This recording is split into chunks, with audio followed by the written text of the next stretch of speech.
Bueno, buenos días. Gracias por la asistencia, que la verdad es que nos ha sorprendido a todos. Y nada, bueno, en mi caso, yo voy a enfocar la ponencia, pues, sobre todo a una aplicación práctica de las medidas de control. Hay una cosa que sí que quiero comentar, y es que, a ver, los higienistas industriales no nos dedicamos ni a diseñar sistemas de extracción localizada, ni otros tipos de sistemas de control. Pero sí que es cierto que deberíamos intentar ayudar a las empresas a mejorar sus sistemas de control y sobre todo a elegirlos, porque muchas veces se hacen esfuerzos en cuanto a inversiones muy importantes que se tienen que realizar para controlar, por ejemplo, la exposición a sílice cristalina, que luego se traducen en nada, porque no son efectivas. Y entonces, pues eso es porque, bueno, pues porque, como en todo en la vida, hay empresas que se dedican a estos temas que son buenas, malas y regulares. Y entonces, pues nosotros sí que deberíamos intentar, pues, poner nuestro granito de arena, aunque sea escaso, pues, para intentar enfocar el tema. Bueno, voy a empezar hablando un poco de cuál es la actuación preventiva que se debería realizar en cuanto al control de la exposición a contaminantes químicos. Y lo primero que deberíamos hacer, pues, es objetivar y cuantificar la situación de partida. Pues para eso habitualmente, pues, vamos a partir generalmente de mediciones, y es a partir de esas mediciones cuando debemos ver cuál es el objetivo que tenemos, pues, bueno, si estamos superando valores límite o no estamos superando, teniendo en cuenta esos niveles, qué cosas podemos hacer para mejorar la situación. Luego tenemos que hacer, bueno, no lo vamos a hacer nosotros, porque lo que comentaban los prevencionistas, pero se debe diseñar una solución técnica de acuerdo con las últimas tendencias del mercado, evidentemente, conocimiento técnico más actual. Después eso habría que implantarlo siguiendo criterios de especialización. Y esto lo pongo aquí, pues, porque, por ejemplo, cuando se habla de sistemas de extracción localizada, pues hay mucha gente que dice, bueno, pues esto pongo aquí una campana, un conducto, un ventilador, un separador y ya está. Esto es muy sencillo. Pues no es nada sencillo, no es nada sencillo, porque todo eso, luego, si no se diseña bien, pues no sirve muchas veces para nada, ¿vale? Luego, evidentemente, una vez que hayamos puesto las medidas de control, tenemos que hacer una comprobación de las mejoras y ver, bueno, esto de las garantías, lo pongo aquí también porque cuando alguien hace una inversión de este estilo, y sobre todo que puede representar una cantidad de dinero muy importante, se debería exigir una garantía al que te lo va a instalar. Es decir, oiga, mire, yo quiero que me reduzcan la exposición a la mitad, por decir algo. Y quiero que usted me garantice, si no exactamente eso, algo parecido. Porque el problema es que me va a gastar un montón de dinero y quiero un resultado. Entonces, diseñe usted bien el sistema de extracción localizada, o de ventilación, o de nebulización, o de lo que sea, de acuerdo con este objetivo. Y si no, pues igual no le pago o lo pago menos. Eso es una cosa que se suele hacer para otras cosas, pero para esto no sé por qué. Pero deberíamos pedir garantías al que nos va a hacer al que nos va a diseñar el sistema. Y luego, una vez que lo tenemos implantado, pues evidentemente tenemos que tener un plan de mantenimiento, porque no sirve de nada implantar un buen sistema de control si luego lo dejamos abandonado y termina aquello, pues, como el usuario de la Aurora. Incluso podemos plantear mejoras, porque por la experiencia nos va diciendo, pues, oye, mira, aquí igual esta campana, igual en esta posición, mejor la pondría en esta porque capta mejor, etcétera. Pues con el tiempo se pueden hacer mejoras también. ¿Pero qué es lo que ocurre habitualmente? Esto sería lo ideal. ¿Pero qué ocurre habitualmente? Pues lo habitual es que, bueno, pues se implanta la solución sin ningún tipo de proyecto, sin un objetivo, sin un diseño, sin una garantía. Claro, ¿qué ocurre? Pues que el resultado no es satisfactorio. ¿Eso qué implica? Pues que se vuelvan a incrementar el esfuerzo en la misma línea, es decir, pues vuelvo a reincidir en lo mismo. Pues mira, había puesto un ventilador de 3.000 metros cúbicos por hora, pues ahora voy a poner uno de 6.000. Bueno, y resulta que pues ese no era el problema igual es que estaba mal diseñada la captación. Pues nada, venga, yo pongo uno más gordo, me gasto más dinero y al final eso produce una frustración y lo que hace es que muchas veces se abandonen los proyectos. Y bueno, y vuelta a empezar, porque luego pues volvemos a hacer mediciones y empieza y sigue dando mal y bueno, en fin. Entonces, esto siempre es conveniente empezarlo bien para que termine bien. Bien, bueno, este es el esquema básico del control de la exposición a contaminantes químicos, en el que la prioridad siempre es actuar sobre el foco. Si no es posible o complementariamente actuar sobre el medio. Y por último, si ya no queda ninguna otra posibilidad, pues sobre el receptor, ¿vale?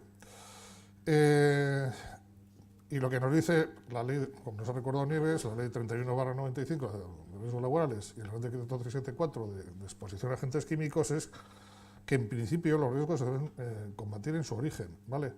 Y adoptar medidas que antepongan la protección colectiva a la individual. La protección individual siempre debemos dejarla como algo residual cuando no quede otro remedio.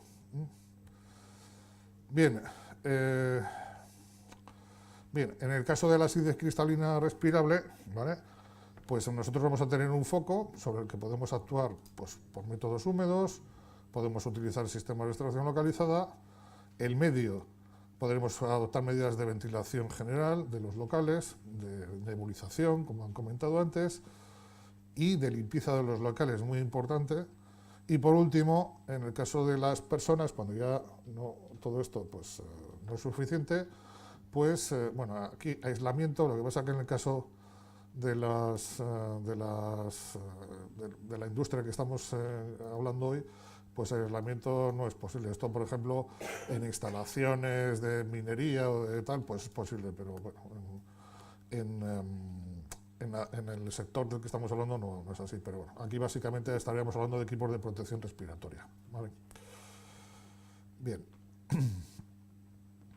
¿Y qué pasa con todas estas medidas de prevención? Porque también se suele cometer muchas veces un error que es acumular medidas. Es decir, mire, bueno, yo lo que voy a hacer es ponerlo todo y así estoy seguro de que voy a solucionar el problema seguro. Bueno, pues eso a veces no es verdad. ¿Por qué? Porque las medidas pueden interaccionar entre sí. ¿Vale? Por ejemplo, una cosa que es muy habitual es que las extracciones localizadas se vean prácticamente anuladas muchas veces por la ventilación general. Una extracción localizada es muy débil comparado con una corriente de aire que entra por una ventana, sale por la otra, le pilla además en sentido de cizalla y la anula prácticamente en muchos casos. Entonces hay que tener mucho cuidado en cómo combinar esas medidas de protección general. Por eso cuando hablamos de diseño también es conveniente que el que nos diseña las medidas preventivas lo haga en conjunto. Pues claro, pues si yo contrato a una empresa que me hace un sistema de humectación del corte, otra que me pone un sistema de extracción localizada, otra que me pone de nebulización, y cada uno lo hace por su cuenta y riesgo, sin tener en cuenta lo que ya estaba instalado antes, pues eso puede hacer que todo eso se venga abajo y no funcione nada. Entonces hay que tener en cuenta todas estas posibles interacciones. Bien, vamos a entrar a detalle bueno, lo primero es decir que mucho de todo esto que os voy a comentar, pues evidentemente son cosas que hemos visto nosotros directamente en los talleres de acabado de la piedra, de marmolerías, etcétera, pero muchas cosas también las he extraído de una guía muy buena que hay del Instituto Nacional de Silicosis, acerca, bueno, en general hablando de la exposición a sílice cristalina, pero ya metiéndose muchas veces en cuestiones concretas de cuáles son los alimentos que son eficaces y cuáles no, etcétera, ¿vale? Os la recomiendo, echarle un vistazo, lo tenéis en la página web del Instituto Nacional de Silicosis. Bien, entonces, muchas de estas máquinas, bueno, que cuando estamos hablando de máquinas de corte, calibrado, polido, ¿vale?, que son máquinas que en principio pues, pueden generar grandes cantidades de partículas, estas máquinas en principio muchas de ellas ya de por sí suelen traer refrigeración. ¿Por qué? Porque precisamente como en el corte, por ejemplo, se generan cantidades muy elevadas de calor y es necesario refrigerar ese corte porque si no se estropearían los elementos de corte, incluso se estropearía incluso el material, ¿vale? Entonces ya de por sí muchas veces traen esa refrigeración. Pero ojo, porque esa refrigeración está pensada para el corte, no está pensada para controlar el polvo. Entonces, igual cuando nosotros diseñamos un sistema de este tipo, tenemos que tener en cuenta que igual tenemos que añadir boquillas adicionales, no solo para controlar el corte, sino para controlar el polvo que se genera, ¿vale? Y se ha comprobado además que estas boquillas tienen que estar orientadas muy exactamente, que esto es prueba y error, como todo, ¿eh? ¿Por qué? Porque si no las orientamos correctamente, incluso, como podéis ver ahí, unos pocos milímetros, pues ya no son efectivas, o la efectividad se disminuye drásticamente, ¿vale? Entonces hay que procurar orientarlas bien, ¿eh? Y eso ya pues es una labor casi en campo de mirar tal. Hombre, muchas máquinas de estas hoy en día ya vienen preparadas, las máquinas nuevas y tal, pero claro, todavía quedan por ahí muchas máquinas antiguas que igual hay que hacer esta labor. ¿Cómo pasa esto?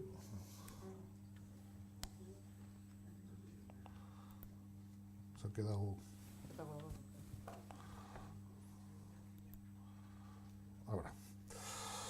Bueno, entonces, también es muy importante, claro, si estamos aportando agua, pues tener el caudal necesario, claro, porque si no, claro, si el sistema trabaja con un déficit de caudal, pues el efecto deseado no va a ser el mismo. Y luego hay que tener mucho cuidado con los lodos. Claro, se generan partículas, las mojo con agua, se genera un lodo, pero ojo con ese lodo, porque ese lodo primero hay que drenarlo. Evidentemente tenemos que tener sistemas de drenaje que se lo lleven y tal, pero luego hay que procurar limpiarlo antes de que se seque, porque si no lo limpio y se seca, pues ese polvo vuelve, cuando yo piso por encima o hago cualquier otra operación, vuelve a levantarse al ambiente, ¿vale? Luego en zonas donde hace mucho frío, pues igual hay que tener cuidado, que tener en cuenta el tema de la calificación del agua, que igual parece una tontería, pero claro, resulta que estas boquillas, estos sistemas de impulsión de agua, tú dejas la máquina por la noche y como pegue una helada, pues igual se te ha quedado bloqueada, o sea, congelada, ¿vale? Entonces, igual hay que plantearse el tema de la utilización de calificación del agua, ¿eh? Y luego, evidentemente, como estamos trabajando en un ambiente húmedo, pues los sistemas eléctricos tienen que estar adecuados para tener una protección adecuada frente a la humedad, a las salpicaduras, etcétera, ¿no? Que eso a veces, ya os digo que en las máquinas más modernas ya suele venir previsto y tal, pero en las máquinas más antiguas, pues yo empiezo a añadir cosas, voy generando allí una cantidad de humedad enorme, gotas, salpicaduras y tal, y eso puede llegar a estropear las máquinas o producir algún accidente eléctrico, ¿eh? Vale. Por ejemplo, este sistema que os pongo aquí, bueno, esto es un diseño de la casa Soler y Palau, que está hecho precisamente por esto, porque claro, yo tengo esto es una estación localizada para la cual el agua pulverizada utilizada en el tratamiento de pulido de mármol. Claro, yo hago el pulido y con agua pulverizada para evitar que se levante el polvo, y eso está muy bien. Pero ¿qué ocurre? Que ahí se me genera una niebla, que además, bueno, pues igual no será muy peligrosa probablemente para el trabajador, pero claro, todo eso luego va a caer al suelo, se va a secar, etc. Entonces, por ejemplo, esto es un diseño precisamente para que después de hacer el pulido, bueno, tal, pues llevarte las partículas húmedas, que luego tendrán que tener un separador, etcétera, para quitarle el agua. Bueno. Si los métodos húmedos no son suficientes o no son aplicables, porque puede haber operaciones en las que no se puede hacer en húmedo, entonces tendríamos que ir a la extracción localizada. Estamos hablando todavía de medidas que son sobre el foco de generación del polvo, que hemos dicho que es lo prioritario, ¿vale? Lo primero que tenemos que tener en cuenta con respecto a la extracción localizada es que la extracción localizada necesita una velocidad mínima de captura, ¿no? Es decir, la velocidad de captura se denomina o se describe como aquella que es suficiente para arrastrar el polvo en el punto más distante de la campana. Es decir, que si yo tengo una operación en la que el punto más alejado está, vamos a decir, medio metro, por ejemplo, de la campana, yo tengo que tener en ese punto una velocidad mínima suficiente para que el polvo sea arrastrado hacia la campana, ¿vale? Aquí, por ejemplo, influye mucho, evidentemente, la distancia al punto, como estamos comentando, porque, entre otras cosas, no solo porque necesito una velocidad mayor o menor de captura, sino porque además, como hemos comentado antes, si yo tengo una ventilación general que me está creando unas corrientes muy intensas, cuanto más alejada está la campana del punto de captación, más fácil es que haya una interferencia en la ventilación general, ¿vale? Entonces, siempre es conveniente colocar las campanas de captación, la campana, bueno, cuando hablamos de campana, que la gente, el concepto no sé si lo tiene muy claro, una campana es eso, por ejemplo. Campanas hay de muchos tipos, hay abiertas y cerradas, eso es una campana abierta, ¿vale? Entonces, la campana de extracción tiene que estar lo más cerca posible del punto de captación, lo más cerca posible que permita la operación, evidentemente. Esto es una recomendación del libro de ventilación industrial del ACGIH, el Industrial Ventilation, que dice que para operaciones de corte, pulido esmerilado, donde se producen desprendimiento de partículas a alta velocidad en zonas de muy rápido movimiento de aire, se necesitaría una velocidad de captura entre 2,5 y 10 metros por segundo, y ese rango se ve modulado según lo que tenéis ahí abajo, dependiendo un poco, como os he comentado, de las corrientes en el local, ¿vale? Dependiendo de la toxicidad del material, dependiendo si las operaciones son continuas o discontinuas, y dependiendo del tamaño de las campanas, de la campana que hemos de extracción, ¿vale? Entonces, en una marmolería o en un lugar donde se talle piedra natural, ¿qué no vamos a encontrar? Bueno, primero que el contaminante, evidentemente, como estamos comentando todo el tiempo, es de alta toxicidad, ¿vale? Eso por un lado. Por otro lado, yo, por lo menos la experiencia que tengo en general, es que en estos lugares suele haber unas corrientes bastante elevadas de aire, porque suele haber muchas puertas abiertas, que luego ya comentaremos que eso es una cuestión que también tenemos que solucionar. Puertas abiertas, ventanas, etcétera, y generalmente hay unas corrientes de aire enormes. Las operaciones suelen ser bastante continuas, y las campanas, pues bueno, pues hay de muchos tamaños, pero generalmente sí que es verdad que suelen ser de pequeño tamaño porque suelen adecuar más a las zonas de corte o de pulido, etcétera, ¿vale? Y entonces probablemente aquí no tendríamos que ir a una velocidad de captura muy elevada, pues si no son 10 metros por segundo, pues por cerca, ¿vale? Porque si no, probablemente nuestro sistema de captación no sirve para nada, ¿no? Bien, os decía que la eficacia disminuye con la distancia. Esto es un ejemplo, por ejemplo, de una situación, pues esto está sacado también en el Industrial Ventilation, pues en cuanto a qué caudales necesitaríamos, por ejemplo, para capturar unas determinadas partículas. Pero bueno, esto ya hemos comentado. Las campanas, ya os he dicho que pueden ser abiertas o cerradas, y evidentemente cuanto más cerradas sean sobre el elemento que queremos captar, más eficaces son, ¿vale? ¿Qué ocurre aquí? Que generalmente no es muy posible confinar la zona de corte o la zona de pulido, etcétera, pues porque pasa a la sierra, porque bajan los elementos de pulido, etcétera. Entonces, generalmente aquí vamos a hablar de campanas que están pues en un costado, puestas de una forma determinada para no interferir, ¿vale? Entonces, generalmente suelen ser campanas de tipo abierto. Y luego, bueno, cuando estemos utilizando, por ejemplo, como en estas fotografías, elementos que son también de extracción localizada, que son, por ejemplo, paneles filtrantes, pues hay que tener mucho cuidado donde se coloca el trabajador con respecto a ellos. En la primera foto que tenéis, pues el trabajador, digamos, que estaría entre la fuente y el elemento que capta los contaminantes, y eso, pues evidentemente no es una situación correcta, porque todo va a pasar por sus vías respiratorias, ¿vale? Todo el polvo tendría que colocarse como está en la segunda foto, ¿vale? Esto que dice, bueno, diría uno, pues esto es obvio, ¿no? Pues sí, pues será obvio, pero se ve. O sea, tú vas a Pero no pasa solo en este tipo de situaciones. Por ejemplo, en las cabinas de pintura y tal, esto es muy habitual. Que tengas al señor pintando, por ejemplo, contracorriente, ¿no? Que dices, bueno, pues es que no te das cuenta, pues no. En fin, porque el problema es girar en la pieza. Pero bueno, vale. Bien, bueno, otra cosa que es muy importante cuando se diseña este tipo de sistemas de extracción localizada son las boquillas de extracción que estén bien acondicionadas a lo que nosotros queremos extraer, a la zona donde queremos extraer el polvo, ¿vale? Y luego que estén, por ejemplo, que tengan bafleados, que tengan ese marcado que pone ahí, porque eso va a aumentar mucho su rendimiento, ¿vale?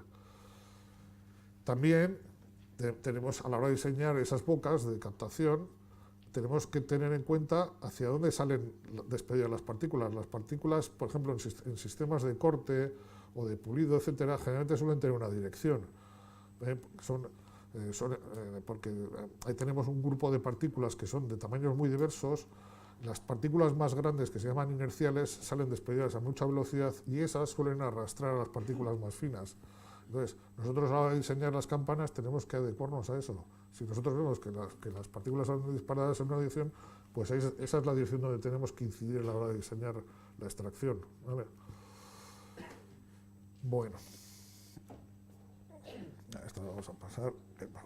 Bien, y esto estábamos hablando en general de máquinas grandes o de situaciones así, pero en este tipo de talleres se utilizan muchas herramientas portátiles, ¿eh?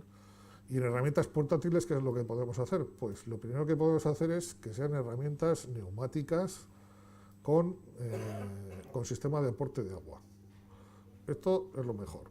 O sea, si es posible, es lo mejor. ¿Qué ocurre? Que a veces no es posible, pero bueno, cuando lo es la mejor solución.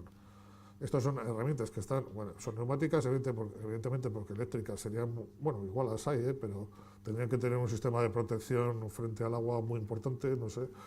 Generalmente suelen ser neumáticas y lo que sí que tenemos que tener en cuenta es lo mismo que en las máquinas, tenemos que tener un sistema de recogida y drenaje del agua, recogida de los lodos, evitar que esos lodos que se generan, esas partículas húmedas, se sequen, hay que limpiarlas con anterioridad y evidentemente pues el trabajador probablemente va a tener que llevar ropas de protección frente al agua, botas, etcétera, y guantes de protección contra el frío incluso, porque esto, claro, imaginaros con tanta agua en invierno y tal, pues hay que ir bien acondicionado, ¿vale?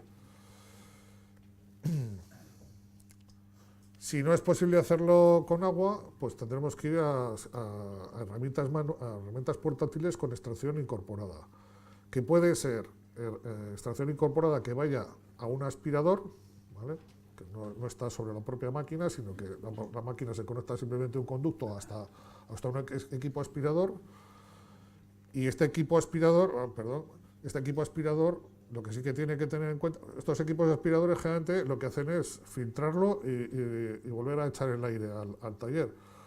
Con lo cual, este equipo aspirador tiene que tener un filtro, y un filtro que sea de alta eficiencia, porque si estamos hablando de partículas de tamaño muy, muy pequeño, tamaño de unas pocas micras, tendremos que ir probablemente a un filtro de tipo EPA o similar, ¿eh?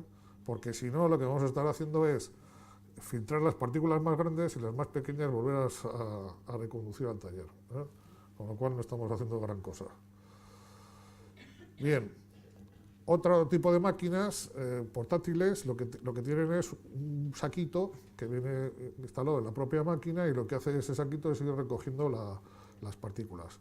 ¿Qué ocurre con esto? Pues esto, a ver, para el taller, digamos, generalmente no es muy útil, porque claro, estos saquitos pues tienen una capacidad, en cuanto se llenan, pues adiós, ¿no? Pero sí que, como luego veremos, esto puede ser muy útil cuando se hacen tareas en obra, cuando yo voy a montar la encimera o lo que sea en una obra de construcción o en un domicilio, etcétera, ¿eh? Y luego pues hay otros sistemas, pues por ejemplo, sistemas de aspiración localizada sobre bancos fijos, ¿no? Donde pues tienen su propia aspiración, su sistema de filtrado, los brazos articulados de extracción, que a mí en general a menos que sea una situación que no se pueda poner otra cosa, no me gusta a ver, no es que no me gusten ni me disgusten, el problema es que luego se supone que tú el brazo este lo mueves cuando te llega falta para hacer la extracción. ¿Qué ocurre? Que no se mueven. El trabajador no se toma la molestia habitualmente de mover el brazo. O sea, si lo tiene puesto ahí y tiene que hacer algo aquí, pues en fin, hombre, igual, no sé, si tuviéramos trabajadores muy concienciados, pero yo la verdad es que... Pero bueno, ni en esto, ni en soldadura, yo jamás he visto que estos equipos sean muy eficaces.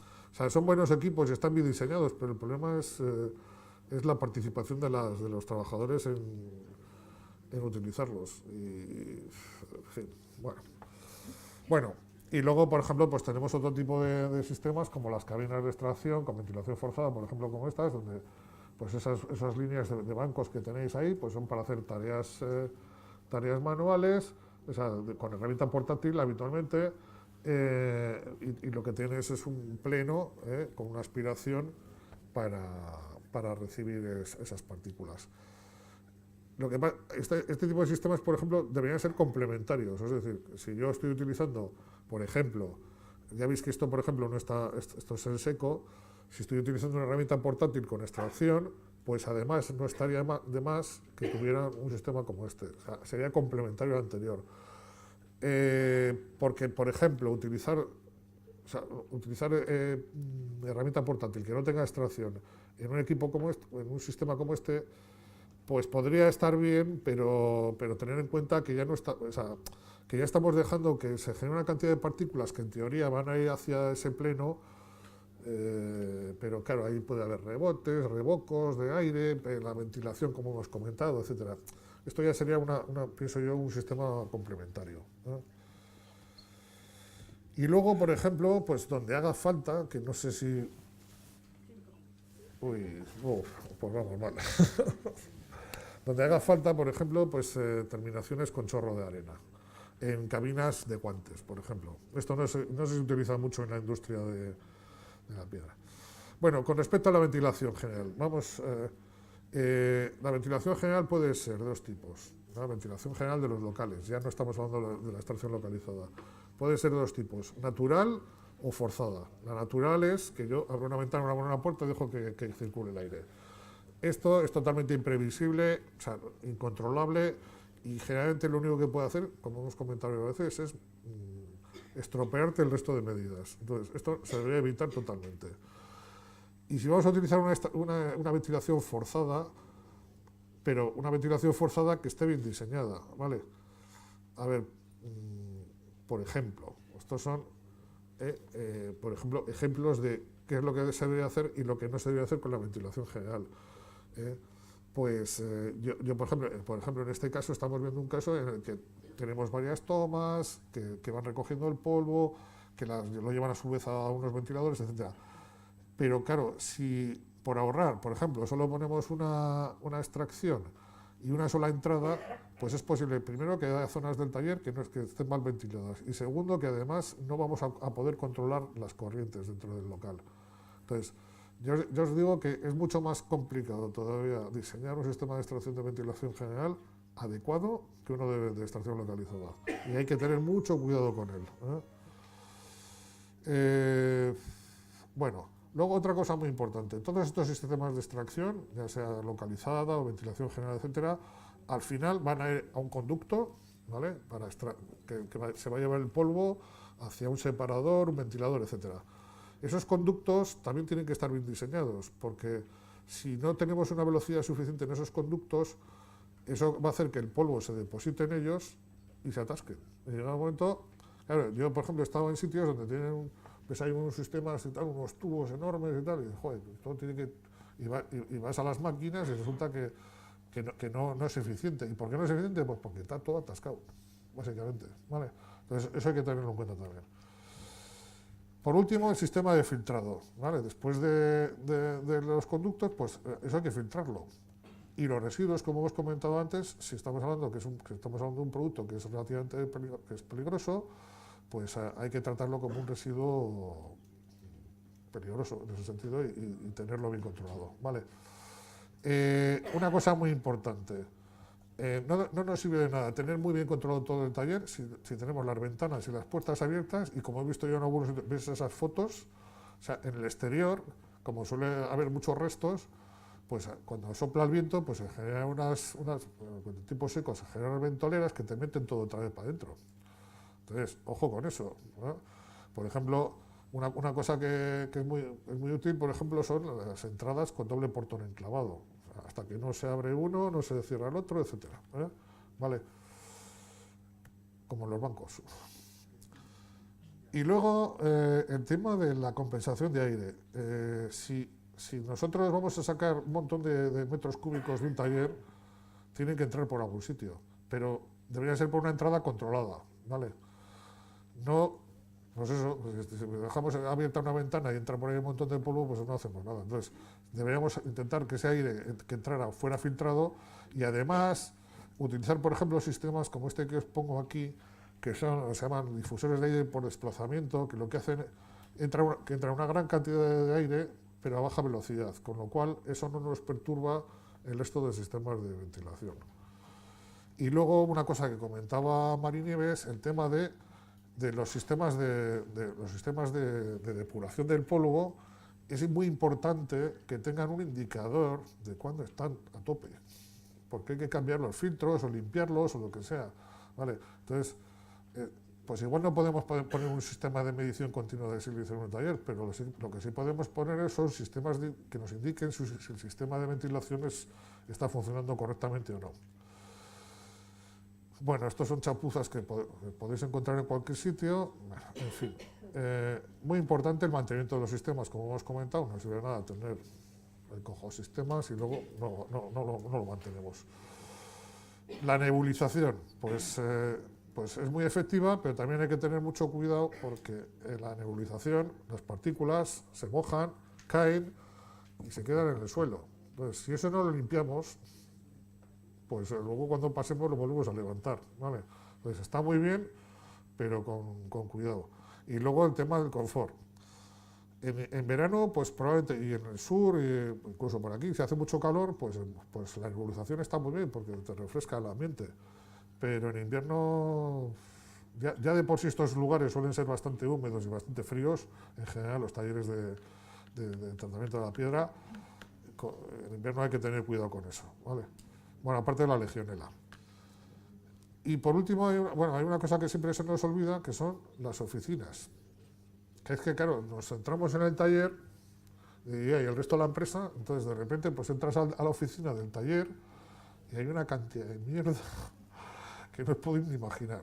Bueno, pues es que ese señor también está expuesto. Entonces hay que procurar que la oficina sea un lugar limpio, que se limpie habitualmente, si es posible que tenga una ventilación aparte y que sea positiva, es decir, con sobrepresión para que no entre el polvo, ¿vale? Entonces, eso también hay que tenerlo en cuenta. La limpieza es fundamental. Hay que limpiar todo lo que se caiga al suelo, hay que limpiarlo, ¿vale?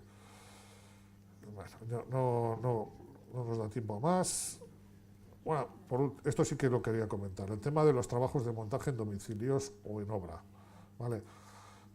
Nosotros tenemos la experiencia de que en los talleres, generalmente el tema de la protección a sílice cristalina está relativamente bien controlado hoy en día, en general, porque los empresarios han hecho un gran esfuerzo, pero cuando se va a casa de alguien a poner una encimera, hemos hecho mediciones y nos han dado niveles muy altos. ¿Por qué? Pues porque muchas veces es complicado adoptar todas estas medidas que hemos visto, evidentemente, en un trabajo en el campo. Entonces, lo que sí que sería conveniente es utilizar herramienta portátil con extracción, llevar, evidentemente, unos buenos EPIs y recoger todos los residuos, ¿vale? Y lo dejo aquí porque me he comido ya, creo, el tiempo de... Muchas gracias, Alfonso.